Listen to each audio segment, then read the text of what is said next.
I never forgot how my father's voice sounded that night. It shattered me like a glass dropped on tile. "You're no daughter of mine." My mother's scream followed, sharper, colder. "Get out. You've disgraced us." I stood in the doorway, hands trembling over the small bump beneath my sweatshirt. They looked at me as if I were dirt. Not their child, not their kin, just a mistake they wanted wiped away. I didn't beg. I didn't cry. I left. Those first years were brutal. I worked nights at a diner, slept in 3-hour pockets, and fed my son the milk I could scarcely afford. I named him Ethan, the purest thing left in my life. When he smiled, I remembered what love felt like, even though no one had ever shown me. But pain doesn't die. It hides and waits. 5 years later, they came back. It was a Sunday morning. Ethan was in the yard building a sandcastle from toy cars. I was brewing coffee when a knock sounded at the door, sharp, impatient, the same kind of knock that had once governed my childhood. I opened it. There they were, my parents. Time had not softened them. It had sharpened their pride. My father's gray suit was pressed. My mother's pearls shone like frost. Then they saw him, their faces drained. My father stumbled back.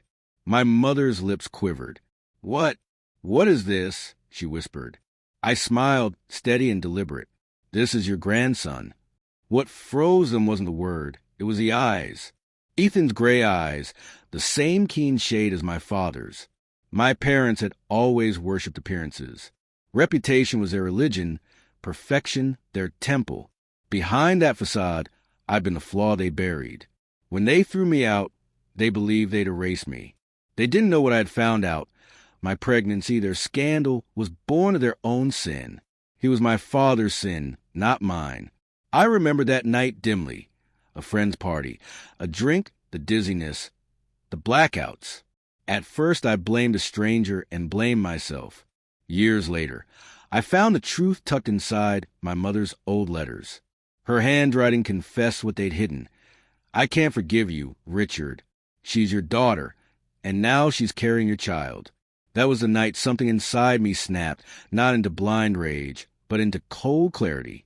I realized screaming wouldn't make them see. I needed to make them look. So I planned. I changed my name, moved to another city, raised Ethan with quiet dignity. While they flaunted themselves at charity galas and business dinners, I watched from the margins as their empire began to fray. Lawsuits, bad press, an audit. Their reputation hung by a thread. That was when I reached out, quietly at first. I offered a family image restoration campaign, a partnership with Youth Foundation built around forgiveness and rebuilding. They agreed at once. Their PR team arranged a media shoot at my house, unaware who I really was. I made sure the invitation used only my professional name, Lena Hart. When they arrived, everything was staged, cameras, coffee cups, sunlight pouring through the curtains. Ethan played in the garden, innocent and radiant. They didn't recognize me at first. 5 years had remade me. The broken girl was gone. Then I said, "Mr. and Mrs. Gray, welcome." My father's eyes widened.